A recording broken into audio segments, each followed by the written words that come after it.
কয়েক মাস বন্ধ থাকার পর চালু হচ্ছে তেহরান ভিয়েনা সরাসরি বিমান ফ্লাইট। 12 নভেম্বর সোমবার সকালে অস্ট্রিয়ান এয়ারলাইন্সের প্রথম ফ্লাইট ইরানে আসবে। এরপর ইরান এয়ারলাইন্সের ফ্লাইটও ভিয়েনা যাবে। এছাড়া আগামী 2 মাসের মধ্যে তেহরান ফ্রাঙ্কফুর্ট রুটে সরাসরি বিমান চলাচল শুরু হবে। ইরানের ইমাম খোমেনি বিমানবন্দর সিটি কোম্পানি এ তথ্য জানায়। সুদানের উত্তর দারফুর প্রদেশের রাজধানী এল ফাশের শহরে ভয়াবহ সহিংস ঘটনা ঘটেছে। শহরের রাস্তায় পড়ে আছে শত শত লাশ, কবর দেওয়ার মতো কেউ নেই।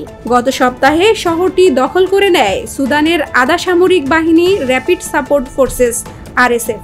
এ সময় তারা 1,500-এর বেশি মানুষকে হত্যা করে। এর মধ্যে শুধু এক হাসপাতালই মারা যায় 460 জন। ভারতের অন্ধ্রপ্রদেশের শ্রীকাকুলাম জেলায় নবনির্মিত শ্রী ভেঙ্কটেশ্বর স্বামী মন্দিরে পদদলিত হয়ে 9 জন নিহত হয়েছে। এর মধ্যে রয়েছে 8 জন নারী ও একটি শিশু। আহত হয়েছে আরও 31 জন। মিনি তিরুপতি নামে পরিচিত মন্দিরটিতে শনিবার সকালে একাদশী উপলক্ষে অসংখ্য মানুষের সমাগম হলে এ দুর্ঘটনা ঘটে।